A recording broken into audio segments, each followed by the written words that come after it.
जनवरी का जो दिन था, जिस दिन अयोध्या में प्रभु राम के भव्य मंदिर का लोकार्पण और प्राण प्रतिष्ठा हुई है, उसके बाद आप यहाँ संगम नगरी पहुंचे, किस तरह से यहाँ दीपोत्सव मनाया जा रहा है, क्या संदेश है? 22 जनवरी अपने आप में एक ऐतिहासिक पर्व बन गया है। दिवाली तो हम सदा मनाते थे, अब राम दिवाली और महादिवाली मनेगी। 26 जनवरी को हम संविधान के रूप में मनाते हैं और 15 अगस्त को हम लोग स्वतंत्रता दिवस के रूप में मनाते हैं। एक गणतंत्र दिवस और एक स्वतंत्रता दिवस। लेकिन आज जनतंत्र के रूप में जन जन का एक पर्व बना, वो है 22 जनवरी। हमारे देश का सौभाग्य है कि हमें ऐसे अद्भुत, यशस्वी, तपस्वी, हिंदू हृदय सम्राट प्रधानमंत्री श्री नरेंद्र मोदी जी मिले हैं। और हमारे प्रदेश का भी सौभाग्य है कि हमारे प्रदेश को उत्तम प्रदेश बनाने के लिए योगी जी ने अपना पूरा हर पल लगा दिया है। आदरणीय मोदी जी और आदरणीय योगी जी, ये ऐसी जोड़ी है। राम लक्ष्मण जी ने वनवास में ना जाने क्या क्या नहीं सहा, क्या क्या नहीं किया। परिणाम स्वरूप सत्यमेव जयते, बुराई पर अच्छाई, अन्याय पर न्याय और अधर्म पर धर्म की विजय हुई। हमने देखा भगवान श्री राम सत्ता के नहीं बल्कि सत्य के स्वरूप हैं। इसलिए आज हम सब इस पवित्र तिथि पर स्वच्छता का संकल्प लें, क्योंकि स्वच्छता ही सेवा है, स्वच्छता ही धर्म है। ज़्यादा से ज़्यादा हरियाली लगाएं, अपनी नदियों को प्रदूषण से बचाएं। अपने जन्मदिवस पर और अपने वैवाहिक वार्षिक गांठ पर या बच्चों के जन्मदिवस पर ज़्यादा से ज़्यादा पेड़ लगाएं। पर्यावरण भी बचेगा, प्रकृति भी बचेगी, पृथ्वी भी बचेगी, आने वाली संतति भी बचेगी।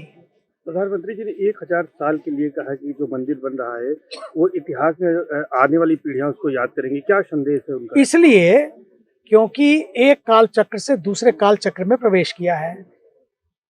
वैसे तो त्रेता के बाद द्वापर आता है, लेकिन यहाँ तो कलयुग में ही त्रेता आ गया। और उनके संदेश में था कि राम आग नहीं ऊर्जा है, इसलिए राम सबसे आगे हैं। इसलिए राम का, क्योंकि राम आग नहीं आगे हैं। क्यों आगे हैं? क्योंकि वो एक ऊर्जा है। और यही संदेश है युवाओं के लिए, अपने अंदर की ऊर्जा का प्रयोग करें। अगर आग है भी तो उसमें से थोड़ी सी आग किसी को जलाने के लिए नहीं, बसों को जलाने के लिए या उपद्रव करने के लिए नहीं, बल्कि उस आग का, उस त्याग का, उस विराग का जनहित में उपयोग करें। अयोध्या पर्व में सनातनियों ने देखा है कि किस तरह से जो है कलयुग में त्रेता आया है, अब लोग चाहते हैं कि कलयुग में द्वापर भी आए, इसको लेकर क्या कहेंगे? देखिए, हमारा देश आज जो देख रहा है, 500 वर्ष के अथक संघर्ष के बाद बलिदानियों का बलिदान, आस्थावानों की आस्था और कार सेवकों से लेकर हर कार्यकर्ता सबने बड़ा ही योगदान दिया है। उन सब के बलिदान को याद करते हुए सबसे बड़ी बात हुई संविधान से समाधान। संविधान ने एक ऐसा फैसला दिया कि सारे फासले ही दूर कर दिए। ठीक इसी तरह से जब प्रमाण है तो परिणाम भी आएगा, काशी हो या मथुरा। उन सबको भी हमें, क्योंकि हम संविधान सम्मत देश हैं, हमारे भीतर शौर्य भी है लेकिन धैर्य भी है, तभी 500 साल तक प्रतीक्षा की, प्रतिज्ञा की, प्रतीक्षा भी पूरी हुई, प्रतिज्ञा भी पूरी हुई।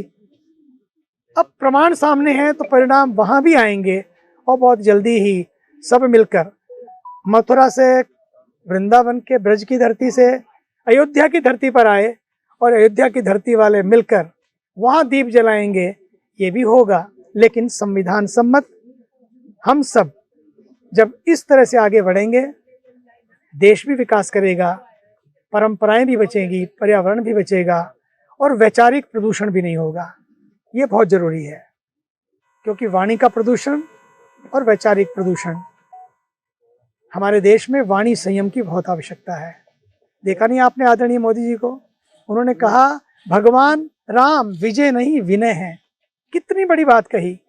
विवाद नहीं संवाद है, कुछ ना कहते विवाद नहीं समाधान है, कुछ ना कहते हुए इतना कुछ कह दिया। इन पंक्तियों में लगता है भगवान श्री राम ही बोल रहे थे उनके माध्यम से।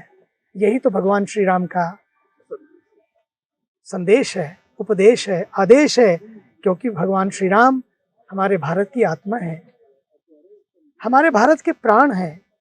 भगवान श्री राम सच मानिए तो इस देश की क्रांति हैं, इस देश की शांति हैं।